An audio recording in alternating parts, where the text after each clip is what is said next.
Katonda nga wakisanga wakwagala kubanga nebeera akkiriza tujje maaso ge ayongere okutuyigiriza ebyawandiikibwa bye ebitukuvu okuva ku ntebe ye ey'okusaasira. Kantwala omukisa guno okubalamusaako Mukama waffe Yesu Kristo. Mukama yebala abakuumye nga mukyali balamu ate n'abawa n'akadde n'omukisa okuwuliriza obubaka buno. Mwebale kwekuumira ku Prime Radio 91.9 FM. Mukama Katonda abawa omukisa. Twagala okwebaza essomero lya Katikamu SDA Secondary School kubanga litadde ensimbi mu gospel eno okulaba nga obubaka yonna gy'oli bukutuukako obubaka obukuumira mu bbanga okumala wiikisi 2. Kyetaaga ssente nnyingi naye essomero bwe lyalabye ng'abantu ba Katonda beetaaga obubaka nga buno mu kiseera kino essomero lyaffe erya Katikamu SDA Secondary School wali ew'obulenzi ne bateekamu ensimbi. Twagala okubeebaza omukulu w'essomero eryo omukadde Dayopo Ssebo. Mukama yeebale akutuweere omukisa awamu n'olukiiko lwonna.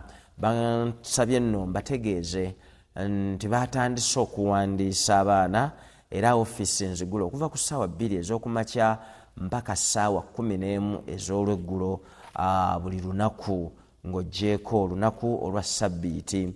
Avunaanyizibwa nno ku by'okuwandiisa abaana new admissions ye deputy omukadde Eddie Luwemba.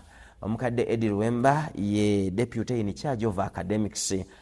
Osobola omukubirako ku ssimu yo eri 077333811 eri ku WhatsApp. Ne bw'omuweza WhatsApp message ajja kuddamu gwe ng'oyagala okumanya biki ebyetaagisa okuwandiisa omwana wo. Bawandiisa abaana okuviira ddala mu senior 1 mpaka ku senior 1, senior 2 ne senior 3.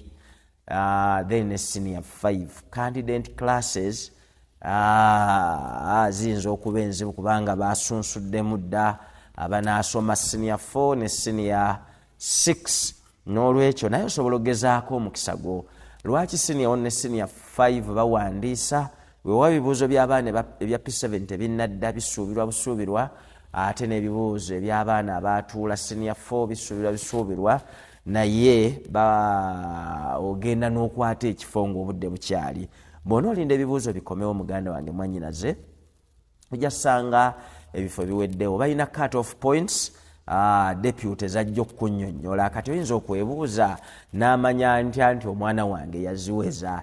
Ekisinga obukulu kwe kugenda n'okwata ekifo. Gwe kasita okwata ekifo, omwana tuba n'okukkiriza bw'aweza points essomero lye zaagala ng'abeera admitted. Kisingako kubanga ate ayinza oziweza ng'ate tewamuwandiisa nga toyagala omwana asomere Katikamu. Ogendayo ebibuuzo bimaze okufuluma ng'ebifo byaggwawo dda. Era baggulawo ne branches endala, campus endala. Omwaka oguwedde baggulawo campus eyitibwa Katikamu SDA Secondary School Nakaseke campus. Eyo nayo gyeri. Ate nga n'omwaka guno bagguddewo campus empya e Kakooge. Twagala okubeebaza olw'okugaziya obuweereza bw'essomero erya Katikamu. Baadimitinga abaana b'ekikula kyonna, abaana ab'obuwala n'ab'obulenzi, ate nga basomesa sciences ne arts. Ate ng'essomero limanyikiddwa mu kukola obulungi. Essomero liri ku musingi ogw'ekikristaayo ogw'ekkanisa ery'Abadvent, era essomero 100% lya kkanisa. Teri church affiliated wabula lya kkanisa. Ebitundu 10 ku 10 lya kkanisa, era board ya kkanisa. Era nga chairman board ye Bishop owa North Buganda Field omusumba David Simwogerere Ssebo. Nkulamusizaako Mukama waffe. Mukama ayongere okukozesa omulimu mu North Buganda Field awamu n'abaweereza ba Mukama boweereza nabo. Essomero eryo bassebo ne bannyabo lirina buli ekyetaagisa omwana wo okusoma obulungi ku mulembe guno ate n'okumuyisa kubanga ddyo limanyikiddwa mu kuyisa baana. N'olwekyo gendayo owandiise omwana wo. Deputy essimu gye nkuwadde omukadde Luwemba njagala okugiddamu, ajja kugayidinga, ajja kuluŋŋamya mu ngeri ki omwana subjects zayinza okutwala okusinziira ku kusoma kwe. Essimu ze eya WhatsApp ye 0773 333 811 07733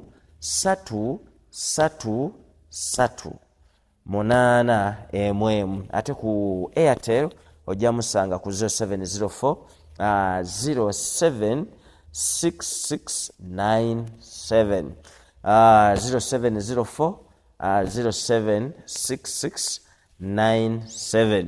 Bassebo ne bannyabo,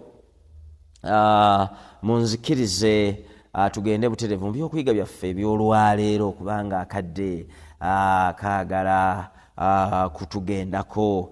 Nga bulijjo nze mweza wammwe Omusumba Kulumba Godfrey kubatuusaako gospel eno eriko omutwe ogugamba nti ne leero Katonda akyakulinzeeko.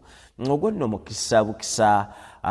Waliwo ekiseera emabegakaawo ab'emyaka gikuzeekuzeemu wabeerawo zi baasi eza UTC, nga baasi eya UTC ogikwata ssaawa naye yawuumanga ng'ogiwulira ejja n'odduka bwetaakusangangawo ku stage ng'egenda nga terinda. Nva ku mulembe guno ogwa takisi nti ne bw'oba oli waka ng'oyambala n'ogigamba nninde ekulinda.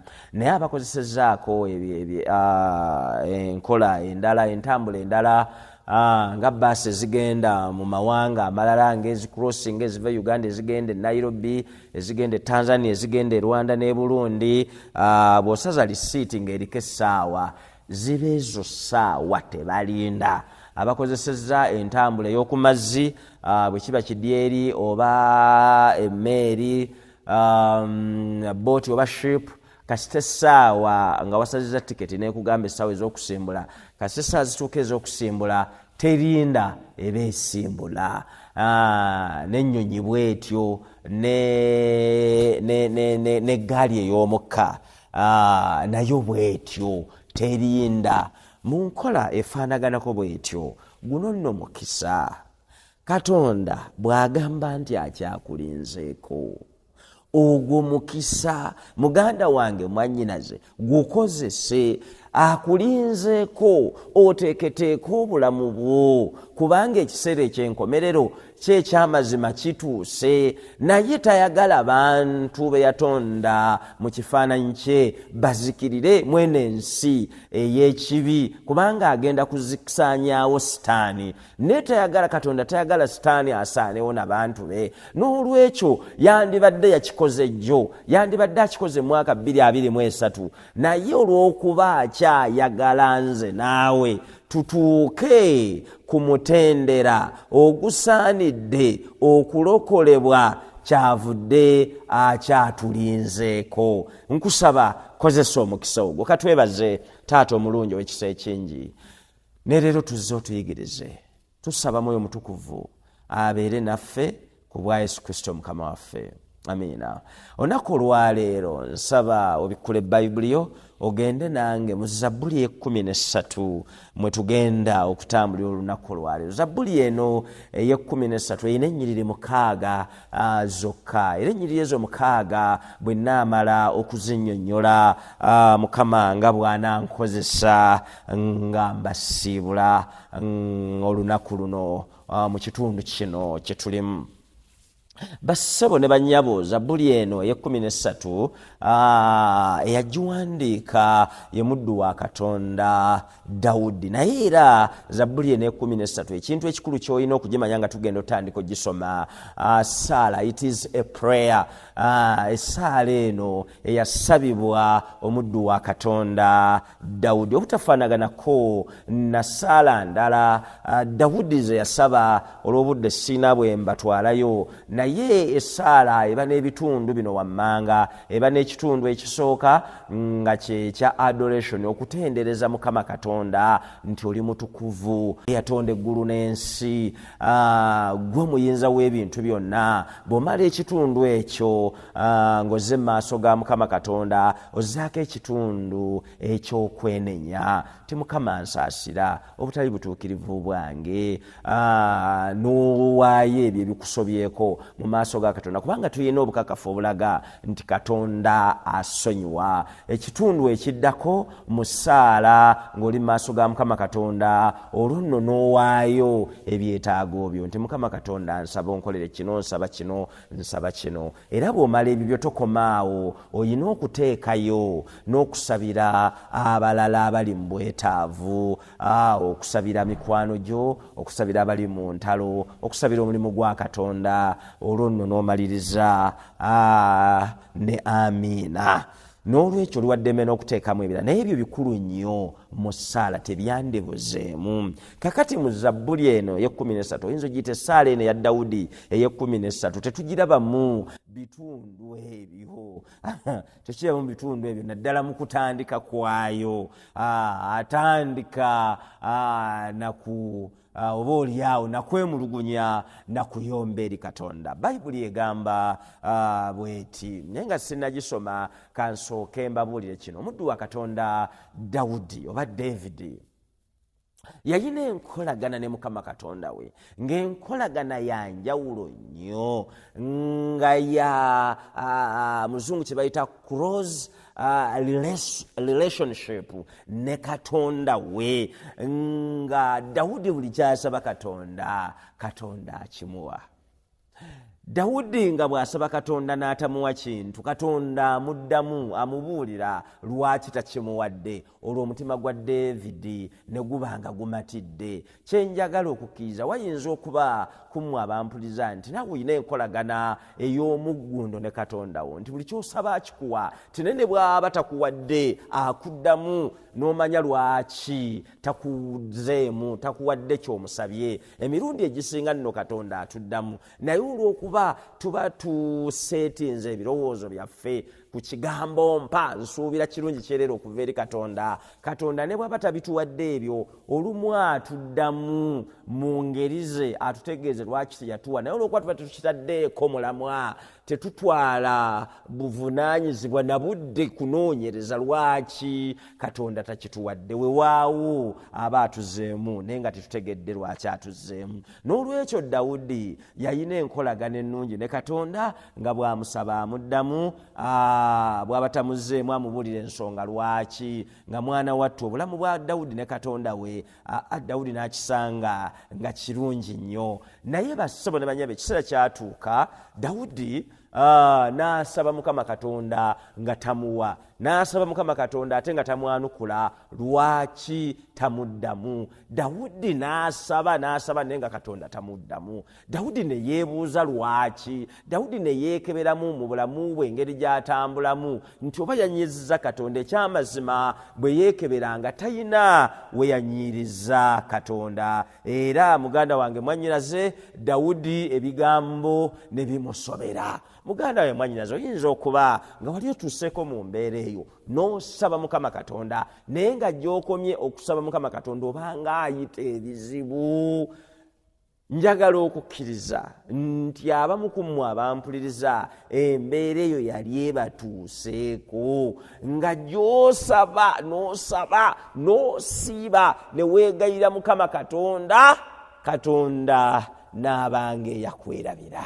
Embeera nga yeeyongera kutaaguka, noweekeberamu n'ogamba ebitundu bye 10 nga mbiwa bulungi, nga nkeera mu kyaki, nga ntambula bulungi amakubo ag'ekikristaayo, nga mbuuza abantu, mbuuza n'obuto mu kkubo bwe nsanze, lwaki ebintu Mukama Katonda tebintambulira bulungi? Ensonga ezo tezituukanga ku ggwe wekka, oba teziri ku ggwe wekka. Dawudi omuddu muddu wa Katonda yalina enkolagana ennungi ne Katonda era nga naye tayonoonye mu maaso ga Mukama Katonda yabeera mu kiseera ekyo era bw'atuuka mu kiseera ekyo n'agamba no Katonda kamulumbe mu ngeri y'enjawulo n'afuna ekifo ekisingirako ddala okuba ekisirifu ennyo wewaawo ne Sara ze yasabanga wali emabega yalisabiranga mu kifo ekisirifu n'alumba Mukama Katonda bw'atuuka mu kifo ekyo bino bye byaddirira njagala owulize bulungi mu lunyiriri olusooka mu Zabbuli ey'13 n'agamba ayi Mukama olituusaawa okunneerabira emirembe gyonna ekyo kibuuzo olituusaawa okunneekweka olunyiriri lumu lulimu ebibuuzo 3 ye Saala olwagenda ku maviivi bw'ati n'atandikirawo okwokya Mukama Katonda ebibuuzo teyasooka muwaanawaana nti gwe mutozi w'eggulu n'ensi omuyinza w'ebintu byonna no atuuka straight ku point ayi Mukama olituusaawa onneerabira emirembe gyonna olituusaawa okunneekwekanga mu lunyiriri olwokubiri agamba ndituusaawa okweraliikiriranga n'okuwulira obuyinike mu mutima gwange obudde okuziba nsoma bayibuli eno enkyuseemu omulabe wange alituusaawa okunneegulumizangako Dawudi buli yagendanga mu lutalo nga Dawudi babulumuwangula nga bw'agenda n'abasajja be akomawo nabaalubatu ng'ate yagenze n'abasajja abawera naye ebintu ne bimusobera n'agamba kiki nakola Katonda kaakati ku luno amulumbye alinga amugamba Katonda nzuuno mbuulira ddala oba nnina ekikyamu kye nakola mbuulira naye weewaawo abuuza Katonda ebyo ebibuuzo sofa tuli mu bibuuzo nga 4-5 naye Katonda akyamusiriikiridde era Katonda bw'amusiriikira mu lunyiriri olwokusatu Dawudi akangula ku ddoboozi n'amugamba lowooza onziremu ayi Mukama Katonda wange nzizaamu amaanyi nemu okufa oyo ye Dawudi ebizibu byamwetooloola n'awulira ng'agenda kufa naye nga si mulwadde naye nga nnaku yegenda omutta ey'ebizibu wali obaddekaawo muganda wange mwanyinaze ebizibu ne bikunyigira ddala n'owulira ng'agenda okufa mu lunyiriri olw'okunaagamba nti omulabe wange alemenga okugamba nti muwangudde abankyawa baleme okujaganya nga nterebuse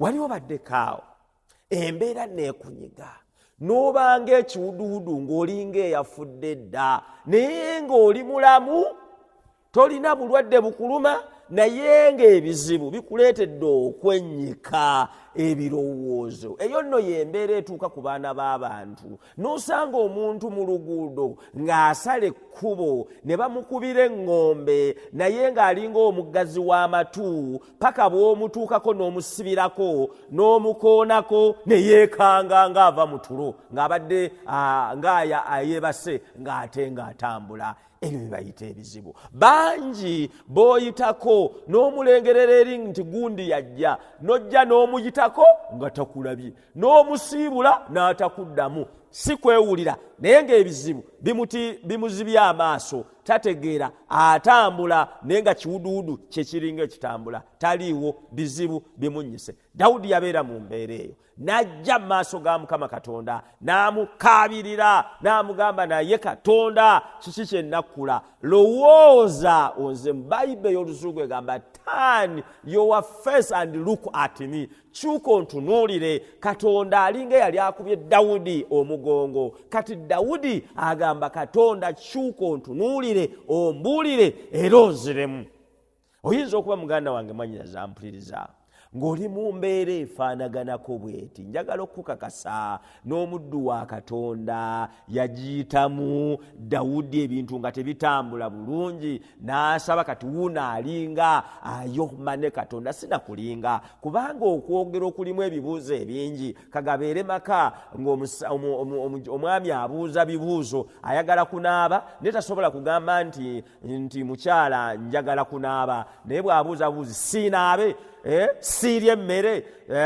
siikole kino, kitegeeza ayomba, okwo kuba kuyomba. N'olwekyo muganda wange mwannyinaze, njagala okutegeeza David nze njagala okitwala nti yali se mumativu n'embeera gye yali alimu, yali ayomba ne Katonda. Yali ayomba ne Katonda. Dawudi wakati mu ssaala nga Katonda newankubadde Dawudi yeekandaze asuubira Katonda aveeyo amukooneko amwanukule, Katonda yasigala era asirise teyamwanukula. Dawudi n'abirowooza, ssaala eno nnyimpi nnyo, neki ekigifuula ennyimpi? Dawudi mu kugenda mu maaso mu kuyomba ne Katonda, naye nga Katonda tamuddamu, yasirisa alinga ataliiwo, naye nga waali era awulira. Dawudi ajjukira ebintu bino wammanga wakati ku maviivi ng'asaba, ajjukira engeri gye yali amuwa obwakabaka ng'ate teyandibadde kubeera kabaka. Yabulyamu atya. Mujjukira bulungi abasomi ba Bayibuli nti kabaka wa Isirayiri asooka ye kabaka Sawulo. Sawulo yatambula ne Mukama Katonda, naye atuuka ekiseera n'akola ebyekyejo, Katonda n'amusonyiwa n'amuddiramu, ne Katonda gy'akoma okuddiramu Sawulo. Sawulo gye yakoma okweyagalira mu kibi n'afuuka muzibu nga takyawuliriza paka Katonda bwe yamuvaako ng'akola bibye, ne Katonda naye n'agamba kale oba nange onvuddeko nange kankuveeko.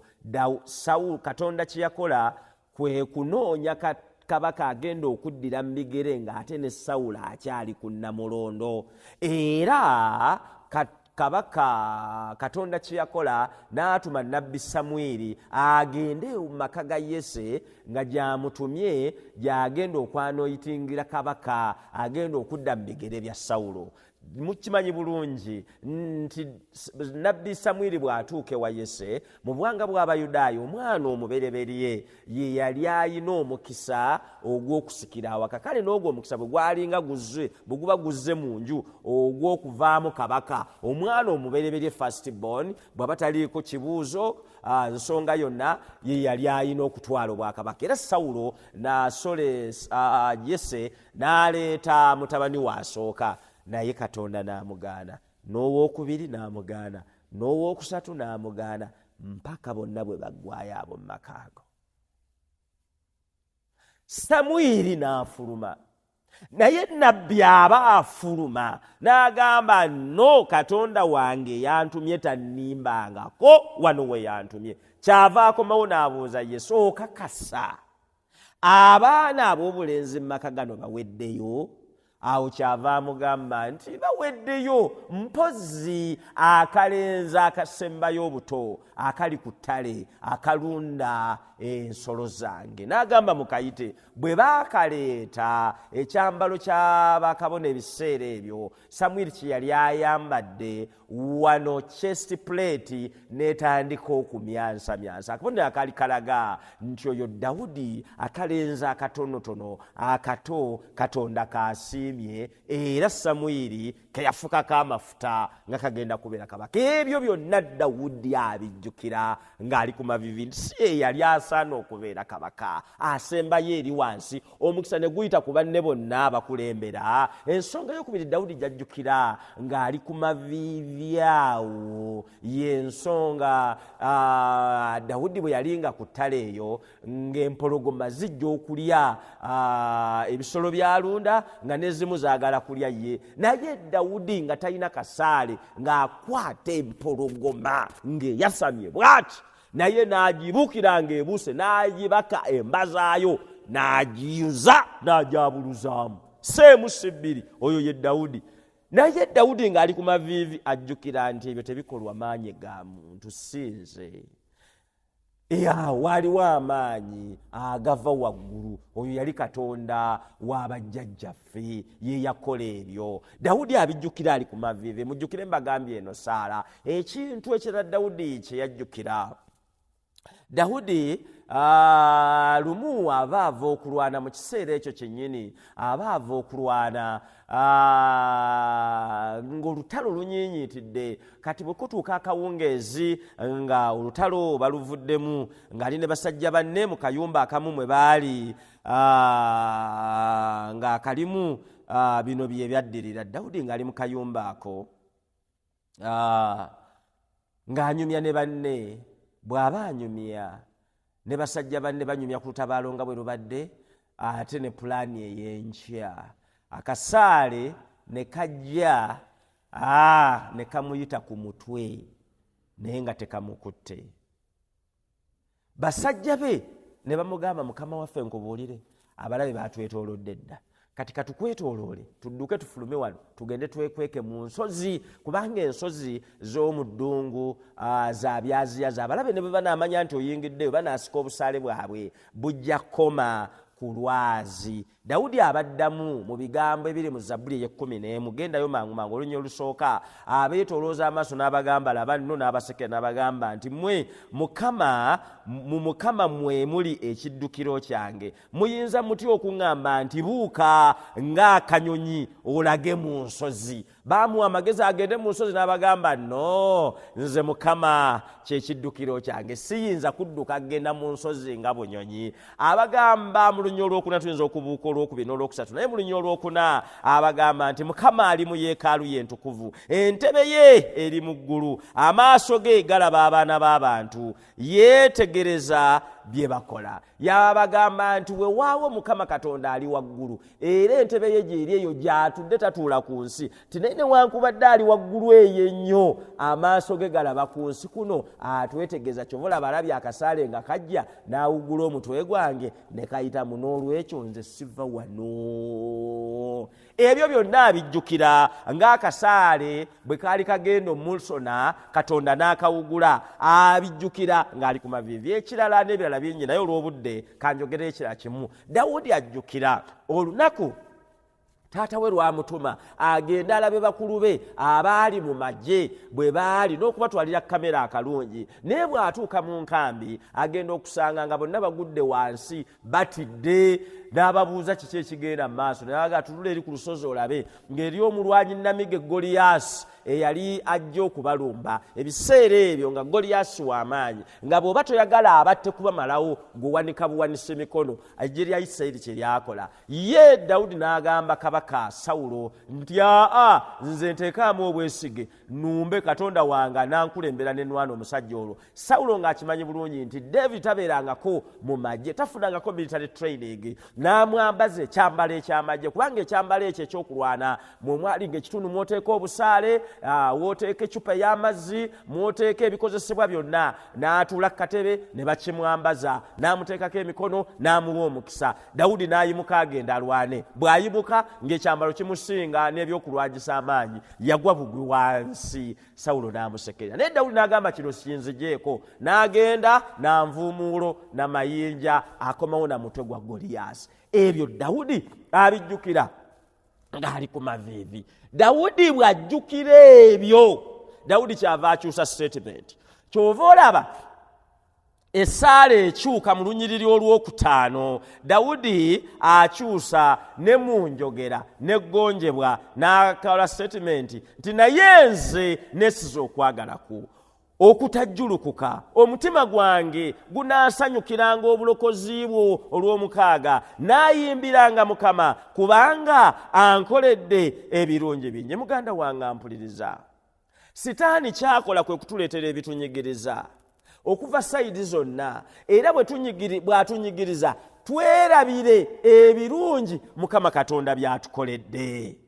Naye ekyamazima Katonda alina by'atukoledde mu mwaka 2023. Katonda akuwadde akapoloti, akuwadde ennyumba, akuwadde omukyala, akuwadde abaana, Katonda akuwadde obulamu. Njagala nkubuulire gwe ne bw'oba byemmenye tobifunye naye olw'okuba Katonda akyakulekedde obulamu ekyo kikumale okumwebaza kubanga akutegekedde obuwanguzi mu mwaka guno. Nkwegayira muganda wange mwanyiraze leka capitalizinga ku bizibu nga Dawudi bwe yali akapitalizinze ku bizibu yali ayitamu naye omwoyo omutukuvu bw'amukkako mu mutima n'ajjukira ebirungi Katonda by'amukoledde mu kifo ky'okukaayuukira Katonda yatandika kumwebaza bwebaza olw'ebyo ebirungi by'amukoledde. Zabbuli 14 kyava agamba nti Mukama asinziira mu ggulu n'atunuulira abantu alabe obanga waliwo abategeera obanga waliwo abanoonya Katonda. tomala biseera ng'owemulugunya Katonda ng'oyomana Katonda. Buli ebizibu ebijja gwe noonya Mukama Katonda. Jjukira ebirungi Katonda by'akoledde. Kwa kyova olaba mu Kuva 2 essula olunyiriri lwakusatu agamba tobanga na bakatonda balala wendi. Sitaani kyakola kwe kuleeta ebizibu, atwerabiza ebirungi Katonda by'atukoledde, bw'atujja ku birungi Katonda by'atukoledde ne tukapitalizinga ku bizibu ng'olwo tuva Katonda nga tumukaasinga nga tumuvuma ntatuyambye si Katonda waffe ng'olwo tunoonyayo bukatonda obulala. Kyovula mu mateeka ga Katonda 10 esitooka ddala erisooka agamba tobanga na bakatonda balala wendi. Ye Katonda waffe, ye yatutonda, ye yatonda buli kintu kyonna. Tuli mu nsi ya kibi, ebizibu tebijja kulema kujja, naye bwe bijja tujjukire ebirungi Katonda by'atukoledde. Njagala nkule muganda wange mwannyinaze n'okwambala obwambazi olugoye n'onyuma, ekyo kikumala okukwebaliza Mukama Katonda. Njagala nkubulire eriyo abaliira mu kapiira, weewaawo gwe olya muwogo omuluma naye omugaaya n'onywerako amazzi nakka bulungi nga takulumye. Njagala nkubulire kino, eriyo essaawa eno abafulumira mu kapiira. Ekyo kyebaze Mukama Katonda nti gwosobola okgenda mu kaabuyonjo abamu ayimirirawo na ku kkubo n'atunula eri n'akola byakoze nga awataliwo na bulumi bwonna. Ekyo kikumala okwebaza Mukama Katonda. N'ebirala bingi Mukama Katonda by'atukolera bingi. Njagala oyinza okwemulugunya nti omwana abuze, naye njagala nkubulire Katonda yakuwa omukisa n'ofumbirwa obufumbo obutukuvu. Si buli muntu nti mufumbo mutukuvu, abantu banoonyeza obbakuba empeta ne bawera, naye gwe ofunye omukisa wafumbirwa obufumbo obutukuvu. Njagala nkule muganda wange mwannyinaze, Katonda waffe mwesigwa, ye yatutonda, abaana be abaagaliza ebirungi. Nze naawe kye tulina okukola kwe kumusinza n'okumwesibako. Tobanga na bakatonda balala wendi. Katonda bw'agambye mu mbeera ki musigaleko, ye anaakusomosa embeera gy'olimu nga ojjukira ebirungi by'azza kukolera. Saba Mukama Katonda akuwa omukisa ng'ojjukira ebirungi Katonda by'akoledde ku bwa Yesu Kristo Mukama waffe.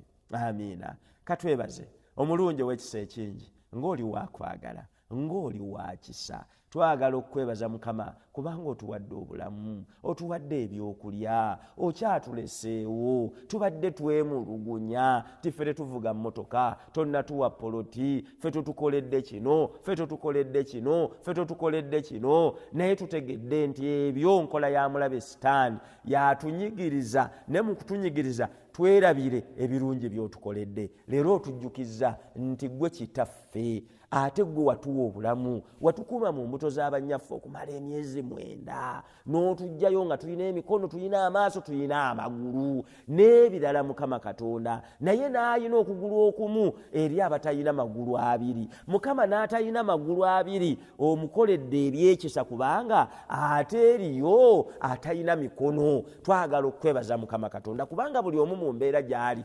omukoleddemu ebikulu. Mukama katujjuke tuli mu nsi ya kibi, weewa otunyigirizibwa tuleme okwegaana kubanga otulabudde nti tubanga na bakatonda balala w'oli. Tubeere tukunywerereko mpaka Mukama waffe Yesu Kristo bw'alikomawo atujje mu nsi eno ey'ekibi ku bwa Yesu Kristo Mukama waffe. Amiina.